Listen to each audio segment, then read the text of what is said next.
If you ever get a call at 3:17 a.m., answer it and please believe what they are saying. For the first time in my life, I was finally happy. Well, I was until this week when the phone rang for the first time. I was asleep next to my boyfriend. Let's call him Ryan. Ryan was the sweetest and most caring man in the world.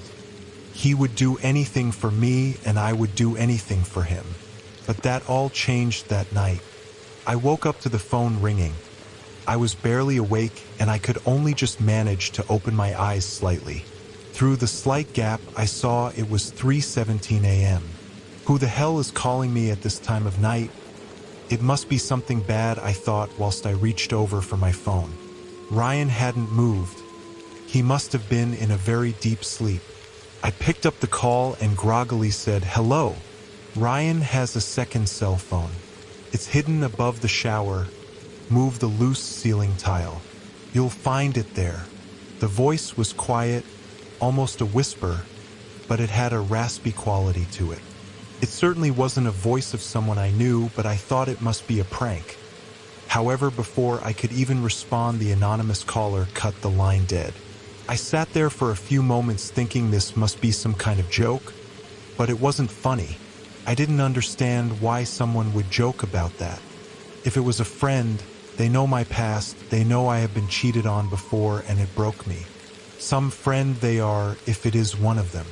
I decided I would go and check just for my peace of mind. There's no harm in checking, and if there isn't anything there, I could just go back to sleep and forget about the prank until tomorrow. I carefully got out of bed so as not to wake Ryan and crept over to the bathroom door. I had to stand on the edge of the bath to reach above the shower, but I found a loose tile and moved it. I reached up and felt around for something. I didn't find anything at first and felt a sense of relief wash over me. But then as I got round to the part just above my head, I felt a phone. My mind began racing. What was this doing here? Surely Ryan couldn't do this to me. Then my mind went back to the call. How could anyone even know this? Was it a friend of Ryan's he had told about the phone and they were warning me? I stepped down and turned the phone on. Luckily, there was no lock. I swiped it open and went to the messages. There were hundreds of messages dating back to over a year ago with someone called Jasmine. They had even mentioned me in the texts. Carla's at it again. She's always trying to start arguments, never leaves me alone. One text read, "You need to leave her, babe. I need you. I love you." I couldn't read anymore. Tears began to fill my eyes and I could barely see anything. I was distraught. How could he do something like this to me? I ran to the bedroom, threw the phone at him and started shouting. He had no remorse, he just asked how I knew about the phone. I kicked him out that night and told him never to come back. He took what he could and said he would come back for the rest later. I told him he would never step foot in this house again and that I would mail his stuff to his new address.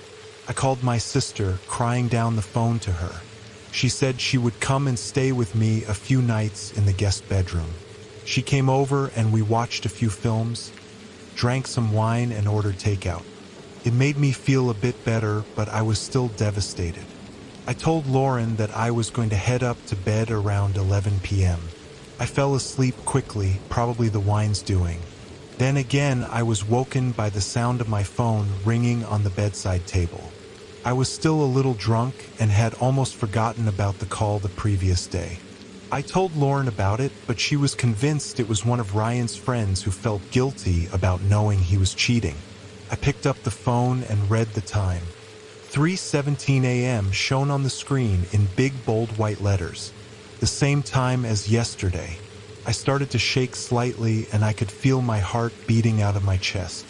After what seemed like forever, I finally built up the courage to answer the call. Hello, I said, stammering. For a second, the line was silent. Then, in that quiet, raspy voice, the caller said, "He left something behind, under the floorboard, the third one from the wardrobe." The call ended. I called out to Lauren, but there was no answer. She must have fallen asleep on the couch downstairs. I paced around the room for a minute thinking. I eventually went and got the flathead screwdriver from the bathroom and knelt down in front of the wardrobe and counted until the third floorboard came up easier than expected. There was a small bag in there. I grabbed the bag, put the floorboard back, put the screwdriver on the side table and sat cross-legged on my bed. The bag contained an engagement ring, the one that Ryan had told me he was saving up for, the one he never got to give me. I looked at it in disgust, just thinking about what he had done to me. I was in the middle of cursing him out in my mind when a small USB flash drive fell out of the bag. I hadn't noticed it before. It was one of those mini ones. It read SanDisk 64 gigabytes on the side. Not that I really knew what that meant. I was curious about what could be on it. I thought it must be videos of him cheating on me with that girl he was texting. I loaded up my laptop and plugged the flash drive in. On it, there were folders with multiple girls' names on them. I opened the first one. What I found there horrified me. I can barely even write this without feeling the urge to vomit. It started off with pictures of the girls sleeping. In a few of them, he was holding a knife near their necks while they slept. There were hundreds of these photos of multiple different women, but the last photo of each of the folders was the same. The woman was laid naked on the bed, with her throat slit, covered in blood. In the corner, Ryan was standing there with a sinister grin on his face, holding the knife. Every single one of these folders were the same, except mine. I felt nauseous. My head was pounding and I felt like I was about to pass out. The man I loved was some kind of psychotic killer and he was planning on doing the same to me. There were pictures of me sleeping and him holding the knife near me, just like all the rest of them. I was about to get out of bed and rush downstairs to Lauren, but I was stopped by the sound of my phone ringing. I looked at my phone bewildered. It read 3:17 a.m. and an unknown number was calling me. It made no sense how I checked the time before and it said 3:17 a.m.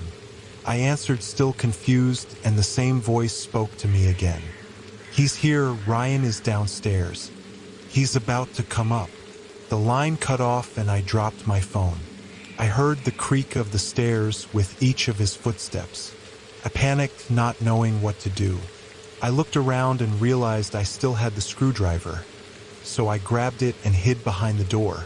Ryan crept slowly and opened my door as quietly as he could. As he entered, I drove the screwdriver as hard as I could into his shoulder. He yelped in pain but didn't go down like I thought he would. He grabbed me by the hair and threw me to the floor. I looked at his right hand and saw the long blade that would be the cause of my death. "You stupid bitch. Look what you've done." "No. I should have killed you, BF Desh." Before he could continue on, Lauren had woken up from all the commotion.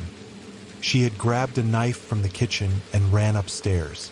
She saw Ryan on top of me and pushed the knife straight into the back of Ryan's neck. He fell down with a thud next to me with half of him falling on me. I pushed him off and leapt up and hugged Lauren, crying with relief. We called the police and we were both taken to the station where we were told Ryan was dead and that they would be looking into the women on the flash drive. That is where I am writing this from now. So if you ever get a phone call at 3:17 a.m. from an unknown number, please answer it and please, for the love of God, do what it says. If I didn't, I would be just another victim on that sick man's flash drive.